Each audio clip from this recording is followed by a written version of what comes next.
नमस्कार, बाखबर में आपका स्वागत है। मैं हूं राघवेंद्र सिंह। बाखबर में आज हम बात करेंगे भोपाल की बड़ी झील के बारे में। दरअसल लोग झीलों की बात तो बहुत करते हैं, बचाने की बात भी करते हैं, लेकिन जब बचाने की नौबत आती तो कह सकते हैं कि बागड़ी खेत खा रही है। जो नगर निगम का जिम्मा है झील को बचाने का, वो नगर निगम खुद बड़ी झील के अंदर सीवेज पाइपलाइन बिछा रही है। सरकार का जिम्मा है नगर निगम को नियंत्रित करने का और जनकल्याणकारी काम कराने का, वो सरकार भी आंखें बंद किए हुए है। हम इस मुद्दे पर इसलिए बात करें क्योंकि भोपाल की बड़ी झील का जो कैचमेंट एरिया है वहाँ तो निर्माण कार्य हो ही रहे हैं, लेकिन बड़ी झील के भीतर जहाँ इस समय पानी नहीं है, बारिश में पानी भर जाता है, उस इलाके में सीवेज लाइन बिछाई गई है और वहाँ एक चैम्बर बना दिया गया है। ये एक किस्म का घनघोर अपराध है और इसकी सजा में अगर कोई कहे कि सजाए मौत तो लगता है वो भी कम है, क्योंकि झील का मामला है और भोपाल की ये बड़ी झील भोपाल की लाइफ लाइन भी है, क्योंकि इससे आधे से ज़्यादा शहर को पानी मिलता है।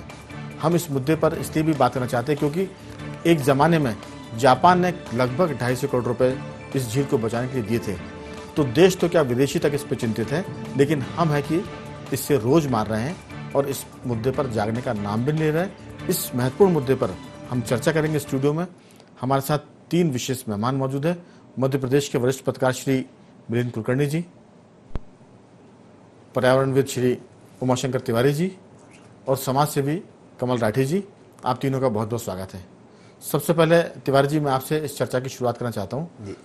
मुद्दे बहुत सारे होते हैं, चर्चाएं हम रोज करते हैं, लेकिन जैसे मां नर्मदा की बात करें तो जो भी मां नर्मदा से रेत निकालेगा गलत तरीके से, उनके पानी को नुकसान पहुंचाएगा, वो अक्षम्य अपराध है।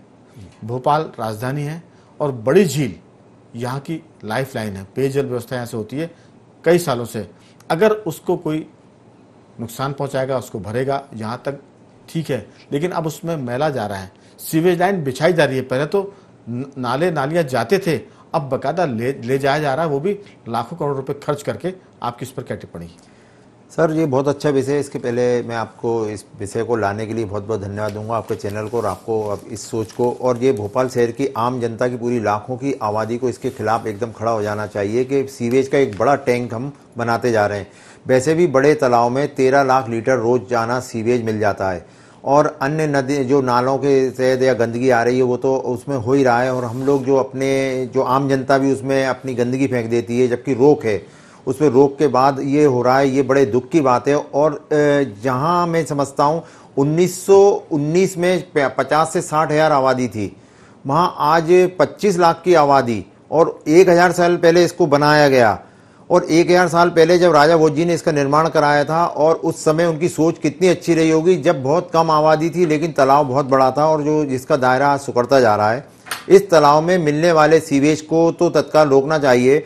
हम ये समझ रहे हैं कि पहले हम ये मानते हैं कि चलिए नेतागण कोई भी निर्णय ले लेते हैं। नेतागण कई चीज़ों में जनता के वजह से या नेतागिरी के अपनी राजनीति के वजह से कई चीज़ें नहीं सोच पाते, लेकिन हमारे जो बुद्धिजीवी अधिकारी, जो पढ़ा लिखा आदमी ही अधिकारी बन पाता है। नेता कोई भी बन सकता है, अंगूठा टेक भी नेता बन जाता है, उसके लिए कोई बड़ी बात नहीं है। लेकिन अधिकारी जो पढ़े लिखे होते हैं, जो भारतीय प्रशासनिक सेवा के या अन्य पदों पर क्लास 1 क्लास 2 के अधिकारी, इस प्रकार का जो सीवेज का पूरा उन्होंने अनुमति दे दी और बिल्कुल ही धृतराष्ट्र बन के जो काम करवा रहे हैं, मतलब शहर को बर्बाद करने के लिए तुले हुए हैं। वो क्या समझते हैं वो पानी कहां से लाएंगे? जब तालाब में पानी ही नहीं रहेगा, तालाब पूरा हमारा सीवेज का टैंक बन जाएगा, इस पानी के कैसे लोग पिएंगे? और कितनी सारी बीमारी होती है। 70 लाख लोग हर साल इससे प्रदूषित पानी और जलवायु से ऐसे मरते हैं और 15 लाख करोड़ का अकेले भारत को नुकसान होता है पूरे देश में, केवल ये प्रदूषित पानी और प्रदूषित चीजों को लेके।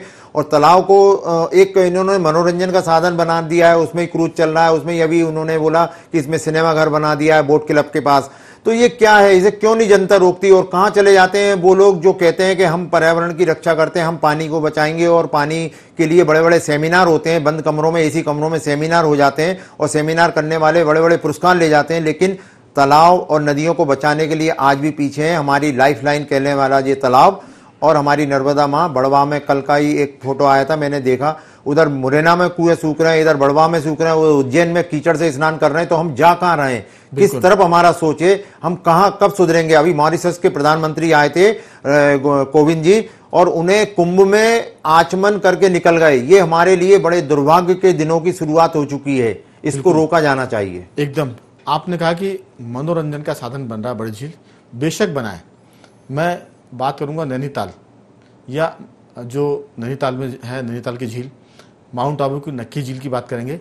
लेकिन अगर आप इसमें चाहते हैं कि ये मनोरंजन की एक वस्तु बन जाए, साधन बन जाए, इसको साफ रखिए आप। गटर में अगर आप शिकारे चलाएंगे, गटर में अगर आप शिप चलाएंगे तो कैसे काम चलेंगे? गटर में अगर आप सिनेमा घर खोलेंगे, क्योंकि हम अब बड़ी झील को नाले से गटर में तब्दील करने की तरफ जा रहे हैं। मैं आपको बता दूं कि जो इस इलाके के ये उपनगर है बैरागढ़, वहाँ का हम आपको दिखा रहा है, जो हमारे स्क्रीन पर आपको दिख रहा है सीवेज लाइन का चैम्बर, ये बड़े तालाब के भीतर है। और उस इलाके के पार्षद हैं अशोक मारन, वो भी इस बात से नाराज है। उनका कहना है कि अफसरों पर कार्रवाई की जानी चाहिए। इस पूरे मामले में अमृत योजना, जो सीवेज लाइन का एक प्रकोष्ठ है, उसके जो अधिकारी हैं संतोष गुप्ता, वो कहते हैं कि अब ये जानकारी में आया तो हम इसको कॉन्ट्रैक्टर के से बात करके इसको हटवा देंगे। सवाल ये है कि हटवा देंगे ये बात की चीज़ है, ये बन कैसे गया? बहुत बढ़िया। अगर ये बन गया तो इसमें हटवाने की बात नहीं होती, बल्कि इसमें तो जो दोषी उनको बर्खास्त किया जाना चाहिए, क्योंकि ये जीवन से जुड़ा मामला है। जैसे तिवारी ने कहा कि 70 लाख लोग बीमार होते हैं पूरे देश में, माने करोड़ों लोग तो इसके शिकार होते हैं और 70 लाख लोग शायद मर जाते हैं, ऐसा फिगर है। अब मिलिंद कुलकर्णी जी, ये मामला मेरे ख्याल से मीडिया की जो जद है उससे ऊपर जा रहा है, जो राजनेताओं की पकड़ है उससे ऊपर जा रहा है। अब तो बागड़ खेत खा रही है। जिनके जिम्मे रक्षा का मामला है, नगर निगम भोपाल, वो खुद ही इसमें शामिल है। आप क्या कहेंगे? पूरा शहर, एक बहुत खराब शब्द है, भोपाल के वासियों से माफ़ी के साथ मैं भी इसमें शामिल हूँ। ऐसा लगता है जैसे पूरे शहर में मुर्दानी छाई हुई है, लोग नहीं रह रहा। यहाँ लोग शव की तरह हैं, बेजान, रगों में खून दौड़ना बंद हो गया है, शहर मर रहा है लेकिन वो आराम से सो रहे हैं। आपकी राय? देखिए राघवेंद्र जी, ये बहुत ही ज्वलंत मुद्दा है। मैं इसको दूसरे ढंग से शुरुआत करूंगा आपके प्रश्न से। मनुष्य को कोई भी यदि बीमारी होती है तो ये कहा जाता है कि 80% जो बीमारियां हैं, 80% बीमारियां जो है वो वाटर बॉर्न डिसीजेज है। वो सारी की सारी पानी से होती है। यदि पीने का पानी खराब है तो सारा मामला जो है आपके शरीर का बिगड़ जाता है। दूसरी बात भोपाल के बारे में कहूँगा कि 1980 तक मुझे याद है, मैं टीटी नगर में रहता था और हमें सुबह शाम पुराने जो शहर का जो आज जो जलाशय है, ये बड़ा तालाब है, इसी से पानी दोनों समय मिलता था और एक एक 1.5 घंटे मिलता था और इफरात पानी था। तीसरी बात मैं आपको बताना चाहूँगा, जिसमें मैं इनसे सरोकार नहीं रखूँगा तिवारी जी से। ये कहते हैं कि अधिकारी पढ़े लिखे होते हैं और आम जनता जो है वो इस मामले में उतनी सजग नहीं होती। मेरा मानना है कि आज जिन्हें हम विशेषज्ञ कहते हैं, उनकी सोच का नजरिया आम आदमी से भी जो है बिगड़ा हुआ है। मैं थोड़ा सा 1 मिनट रोकूंगा आपको जी। हमारे साथ पूर्व महापौर भोपाल के सुनील सूद टेलीफोन लाइन पर जुड़ गए। सुनील जी, आपका बहुत बहुत स्वागत है। जी धन्यवाद। मैं लौटूंगा, आप पहले सुन लीजिए। हमारे साथ वरिष्ठ पत्रकार मिलिंद कुलकर्णी इस मुद्दे पर बात कर रहे हैं। जैसे ये बात खत्म करते हैं मैं आपके पास आऊंगा, ताकि आपके जमाने में जो आपने भोपाल की झील को बचाने के लिए काम किया था, उस पर आपकी बात पूरा शहर सुन सके, पूरा मध्य प्रदेश सुन सके। क्योंकि अब कांग्रेस की सरकार है, कमलनाथ मुख्यमंत्री है, वो और उनकी सरकार भी इस बात को सुने कि भोपाल की झील मर नहीं रही बल्कि लोग उसको मार रहे हैं। जी मिलिंद जी। नहीं, मैं वही, और लेकिन इस बात से मैं सरोकार रखता हूं तिवारी जी के कि यहाँ पे जैसे अभी जो है वहाँ जो है ये छोटी जो है बोट चला दी, वहाँ पे जो है ऑटोमेटिक जो है बोटिंग के लिए जो है दूसरे जो है पानी में चलने वाले जहाज चला दिए। ये सारा जो है ये अल्टीमेटली आप क्या समझते हैं, इसमें से निश्चित रूप से जो है मतलब कुछ ना कुछ मात्रा में तेल वगैरह जो है पानी में मिलता होगा और उससे जलीय जीव जंतुओं को भी खतरा है। बिल्कुल, ये भी एक बड़ा मुद्दा है। लेकिन मैं लौटूंगा, पहले सुन लेते हैं सुनील सूद जी। सुनील जी, जब आप महापौर थे उसके पहले आप नगर निगम भोपाल के अध्यक्ष भी रहे हैं, आप पार्षद भी रहे हैं। क्या आपकी जो पूरी यात्रा नगर निगम भोपाल या की सेवा करने की थी, उसमें कभी आपने कल्पना की थी कि भोपाल की झील की दुर्दशा होगी और उसके जिम्मेदार नगर निगम के अधिकारी होंगे, नगर निगम खुद होगी और सरकार आंखें बंद करके देख रही होगी? क्योंकि हम जिस मुद्दे पर बात कर रहे हैं, मैं 2-3 वाक्यों में आपको बता दूं कि भोपाल की बड़ी झील में सीवेज लाइन का चैम्बर बना दिया गया है और बारिश होने के साथ उसमें भोपाल का सीवेज भी जाएगा, यानी मल मूत्र भी जाएगा। आपकी राय? देखिए राघवेंद्र जी, मेरा ये कहना है कि बड़ी झील जो है ये ना सिर्फ सौंदर्य का साधन नहीं है, भोपाल के सौंदर्य के लिए ही नहीं है, ये वो भी है, लेकिन एक पेयजल का बड़ा स्रोत है। भोपाल का जो बड़ा तालाब है, लगभग आधी आबादी जो है वो भोपाल की तालाब पर पीने के पानी के लिए आश्रित रहती है। अब ये मेरी समझ से परे है। हमने उस समय तात्कालीन समय पर ये मोटर बोट चलाने का भी विरोध किया था, वोटिंग के लिए भी विरोध किया था। ये खेल आखेट का साधन नहीं है। नगर निगम अधिनियम में 426 धारा है, स्पष्ट उल्लेख है कि जो पेयजल का स्रोत होता है उस पर कोई अन्य गतिविधियां संचालित नहीं की जा सकती। हमने तात्कालीन समय में मध्य प्रदेश टूरिज्म को इस काम के लिए करने से, बोट चलाने से रोका था। इसके लिए अपने पास छोटी झील है ना, वहां सारे कर्तव्य दिखाएं, वहां कीजिए। हमने ये कहा था कि छोटी झील जो है वहां से पीने का पानी नहीं लिया जाता, वो पीने के पानी के उपयोग की चीज नहीं है। वहां पर ये सारे आमोद प्रमोद के और जो भी साधन संसाधन है खेल के, वो वहां करिए जी। बड़ी झील जो है वो एक पानी का मुख्य स्रोत है, और जो कैचमेंट एरिया है इसका, उसके साथ भी खिलवाड़ किया गया। आपको ये जानकारी मैं देना चाहूंगा कि बड़ी झील का जो मुख्य स्रोत है वो कोलांस जो आती है नदी जी, उसके माध्यम से कोलांस नदी जो आती है सीहोर तरफ से जी, उसके उलझावन और कोलांस पानी आता है जी। और वही कैचमेंट एरिया है। मेरी समझ के एक चीज परे है कि नगर निगम के अधिकारी, क्या जो जिम्मेदार लोग पदाधिकारी हैं, वो आंख पे पट्टी बांध करके बैठे हुए हैं कि एक ही व्यक्ति जो झील संरक्षण का काम भी देख रहा है और वही सीवेज का अमृत योजना का भी काम देख रहा है।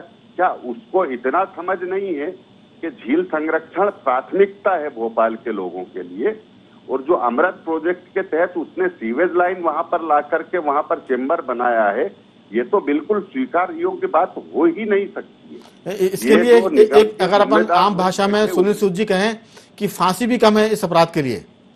निश्चित रूप से ऐसे व्यक्ति को नगर निगम में, जो कि पीएचई का एक अधिकारी है, उसको यहाँ रखने का कोई औचित्य प्रतिपादित होता ही नहीं है। उसको तत्काल उसकी सेवाएं मूल विभाग में देकर के उसके खिलाफ एफआईआर दर्ज की जाना चाहिए। बिल्कुल। दूसरी बात यह है कि इसमें हमें जो जानकारी मिली कि पीएचई के उपयंत्री आर.के. चतुर्वेदी बताते हैं कि तालाब की सीमा में जो सीवेज लाइन डाली जा रही है उसकी जानकारी उन्हें नहीं है, लेकिन नगर निगम ने हमसे इस मामले में कोई बात नहीं की है। एक भोपाल शहर का बड़ा दुर्भाग्य है, मैं ये बार बार ये प्रश्न अपने समय में भी उठाता रहा, उसके पहले भी उठाया और अभी भी उठाया, कि भोपाल के विकास में जो जिम्मेदार एजेंसियां हैं वो विभिन्न एजेंसियां इतनी अधिक बनी हुई हैं। अब आधा सीवेज नेटवर्क पीएचई देखती है, आधा नगर निगम देखता है। तो नगर निगम के अधिकारियों को पीएचई के अधिकारी से कोऑर्डिनेशन करने की आवश्यकता नहीं होती। डेवलपमेंट की बात करें हम तो भोपाल विकास प्राधिकरण है, हाउसिंग बोर्ड है, पीडब्ल्यूडी है, बिल्कुल सीपीए, ये सारी, लेकिन कोई एक कोऑर्डिनेशन कमेटी जिसकी मांग में तात्कालीन समय करता रहा कि लेकिन सुनील सूद जी ये तो गुनाह है, बहुत बड़ा अपराध है ये। आपके समय से अभी तक कोई इसका कोई रास्ता निकला नहीं है। बचाने के लिए ऑक्सीडेशन प्लांट उसमें लगाए, वो फव्वारे लगाए, ताकि जो उनको चालू करने का ये सिर्फ सौंदर्यीकरण का साधन नहीं था, उसके दोहरे मायने थे कि जब पानी निकल करके वापस ऊपर जाता है, उसका ऑक्सीडेशन होता है, तो वो बराबर पानी शुद्ध रूप से होता रहता है। बिल्कुल। हमारे समय पे हमने तालाब साफ करने के लिए 2 मशीनें लगाई थी जी। उन मशीनों का यदा कदा उपयोग हो रहा है कि नहीं, यही समझ से परे ये महत्वपूर्ण बात है। सुनील सूद जी, आप चर्चा में बने रही हमारे साथ। आपसे हमारे साथ जो बैठे हैं वरिष्ठ पत्रकार मिलिंद कुलकर्णी जी, वो कुछ पूछना चाह रहे थे। नमस्कार सुनील जी, आपको आवाज आ रही है ना सुनील जी? नमस्कार। आ रही है। मैं ये जानना चाहता हूं, जैसा कि अभी आपने बताया, मैं एक सवाल, आपको पूरा शहर जानता है और आप भी यहाँ की सारी राजनीति को भी जानते हैं। ये बताइए कि क्या हमारे शहर के राजनेता ऐसे महत्वपूर्ण मामलों में मंत्रालय के सचिवों और प्रमुख सचिवों के सामने क्या लाचार हो जाते हैं, या इस तरह की जो पर्यटन आखेट की योजनाएं आती हैं बड़े तालाब में? जी देखिए, जो कमरे में एयर कंडीशन कमरे में बैठ करके जो नक्शे पे योजनाएं बनाते हैं, उनको भौगोलिक जानकारी नहीं होती। ये भौगोलिक जानकारी देना जो चुने हुए जनप्रतिनिधि होते हैं उनका दायित्व होता है। जो नगर निगम में लेकिन सुनील जी, हुए जनप्रतिनिधि होते हैं उनका दायित्व होता है।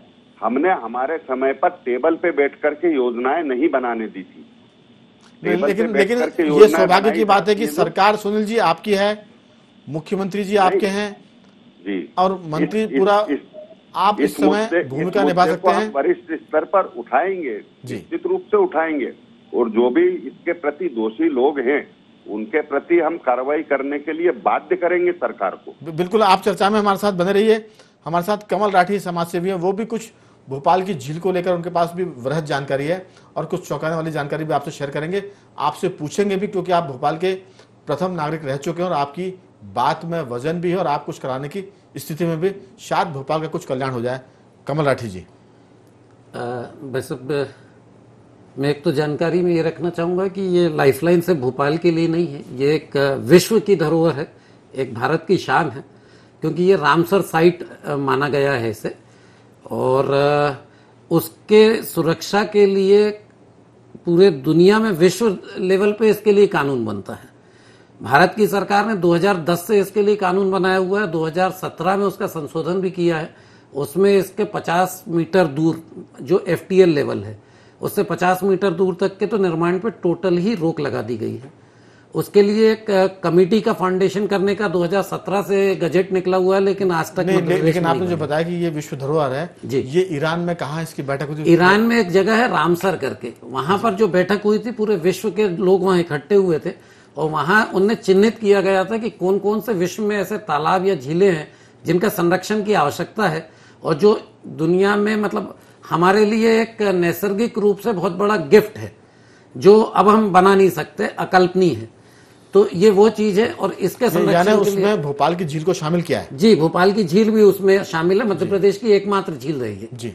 मतलब हिंदुस्तान में लगभग 20 या 21 ऐसे झील तालाब हैं जिनको शामिल किया है। उसमें मध्य प्रदेश में एक इकलौता ये बड़ा तालाब ही है, इसको भोज वेटलैंड का नाम है उसमें। और ये मतलब लाइफलाइन से भोपाल के लिए नहीं, मतलब विश्व वाले इस पे नजर रखे हैं कि इसको हमें बचाना। और नगर निगम दूसरी तरफ इसके संरक्षण के लिए कोई काम नहीं करती है। आज से UADD विभाग जो मध्य प्रदेश का, उसने सेप्ट यूनिवर्सिटी अहमदाबाद से इसके संरक्षण के लिए एक प्लान भी बनवाया। उस प्लान पे 2-1 बार बैठकें भी हुई, लेकिन उस प्लान का क्या हुआ यही आज तक नहीं पता लगता। आप उस सूचना के अधिकार में उस प्लान को मांगो तो सार्वजनिक नहीं करते हैं, क्योंकि उस प्लान में बहुत सारी चीजें हैं। इसके कैचमेंट को लेके कई नक्शे बने हैं। इसके FTL के जो लेवल है वो बारिश के दिनों में लगना चाहिए, उसको गर्मी के दिन में लगा के जमीन को अंदर सरका देते हैं, मतलब तालाब को सरका देते हैं अंदर की तरफ। सुनील जी सुन रहे हैं आप? ये साजिश है झील के साथ। राठी जी की बात जी, और मैं सहमत हूँ उनसे जी। मैं राठी जी को एक चीज और याद दिलाना चाहूंगा जी कि जो ग्लोबल वार्मिंग को लेकर के इंटरनेशनल कॉन्फ्रेंस हुई थी उसमें भी भोपाल की झील का जिक्र आया था कि इस झील का संरक्षण बहुत आवश्यक है। तात्कालीन समय में भोज वेटलैंड परियोजना आई, लेकिन भोज वेटलैंड परियोजना में भी मैं जो बात बोल रहा हूँ ना कि टेबल पे बैठ करके एयर कंडीशन कमरों में टेबल पे नक्शे बना करके टेबल पे जो काम होता है उसे रोकना चाहिए। सूद साहब, मेरा एक बहुत छोटा सा सवाल था।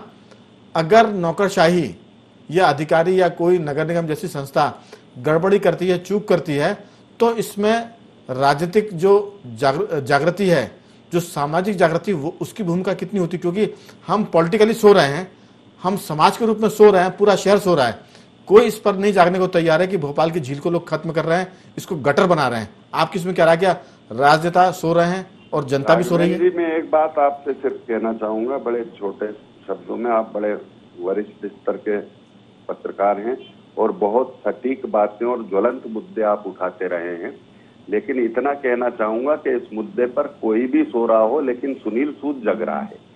चलिए, ये भोपाल के लिए उम्मीद की एक किरण है।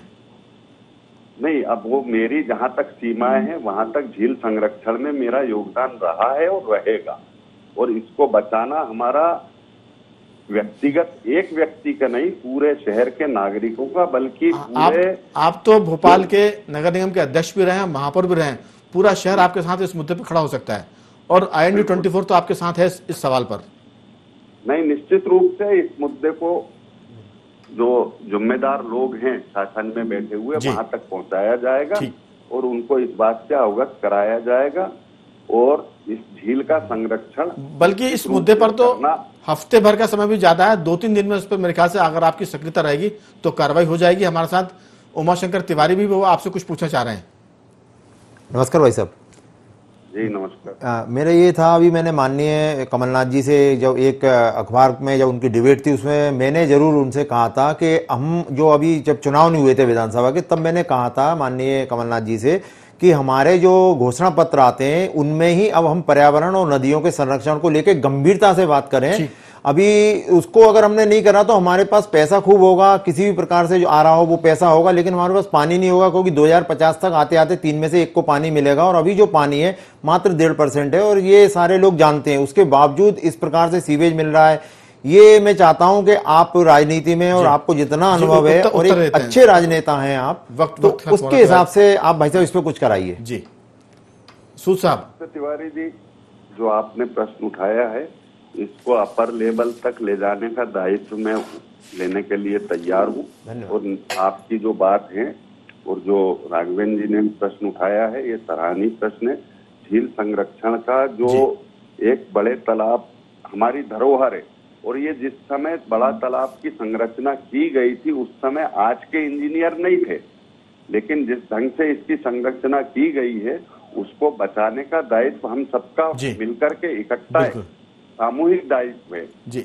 मेरा तो यही कहना है, यही अपील करूंगा मैं भोपाल के नागरिकों से कि आप सब एक एक कदम आगे बढ़ाएं। बिल्कुल, हमारी जो ये धरोहर है उसको बचाने के लिए आपका एक कदम अगर आगे बढ़ेगा तो लाखों कदम आगे बढ़ जाएंगे। और चलिए, लोग एक कदम आगे बढ़ेंगे। सुनील सूद जी को हम चाहते हैं कि वो इस मुद्दे पर 1000 कदम आगे बढ़े। और मैंने पहले भी कहा कि इस तरह के मुद्दों पर IND24 सामाजिक सरोकार से जुड़े मुद्दों पर आपके साथ हमेशा रहेगा। सुनील जी, वक्त खत्म हो चला है। आपने चर्चा में हिस्सा लिया और जिम्मेदारी उठाने की बात की, इसके लिए आपको बहुत बहुत बधाई भी और धन्यवाद भी आपका। तीनों मेहमानों का भी मैं धन्यवाद करूंगा कि आपने इस चर्चा में हिस्सा लिया, मिलिंद कुलकर्णी जी, तिवारी जी और राठी जी। अब हम बाखबर के इस रंग को समेटते और आते हैं बाखबर के अंतिम रंग की तरफ। आज हम आपसे बात करेंगे आइंस्टीन के E=mc2 से समझिए श्रीमद् भागवत गीता के बारे में। दुनिया को 2 हिस्सों में हम बांट सकते हैं, एक आइंस्टीन के पहले और दूसरा उनके बाद। दरअसल इस सूत्र ने विज्ञान को हमेशा के लिए बदल दिया है। ब्रह्मांड में सिर्फ 2 तरह की चीजें हैं, पहली ऊर्जा यानी एनर्जी, दूसरी द्रव्यमान यानी मैटर। ऊर्जा ना पैदा होती है और ना खत्म की जा सकती है, बस वह अपना रूप बदलती है। आप चाहें तो ऊर्जा को बदलकर आत्मा शब्द लिख दें तो गीता का श्लोक बन सकता है, लेकिन इसका मतलब ये कतई नहीं कि गीता में थ्योरी ऑफ रिलेटिविटी का वर्णन है। गीता में भी भगवान श्री कृष्ण ने यही कहा है कि आत्मा अजर, अमर और अविनाशी है। इसे ना तो जलाया जा सकता है, ना ही भिगोया जा सकता है और ना ही काटा जा सकता है। आत्मा केवल एक शरीर से दूसरे शरीर में अपना स्थान बदलती है। तो आइंस्टीन का ऊर्जा और भगवान कृष्ण की आत्मा की थ्योरी भी बहुत कुछ एक दूसरे के करीब है और मिलती जुलती है, जिसमें भागवत गीता को समझा जा सकता है। लेकिन एक बार फिर बता दें, इसका मतलब ये कतई नहीं कि गीता में थ्योरी ऑफ रिलेटिविटी का वर्णन है। किसी चीज़ को जलाने से उसके अंदर की ऊर्जा का 1 अरबवां हिस्सा ही हमें मिल पाता है। तो कुल मिलाकर हम आपको बता दें कि आज के विज्ञान से अगर हम गीता को जोड़ते हैं तो वो एक दूसरे के बहुत निकट होते हैं। बाखबर में आज सिर्फ इतना ही था। कल किसी और मुद्दे पर आपसे बात करेंगे। तब तक बने रहिए हमारे साथ और देखते रहिए IND24।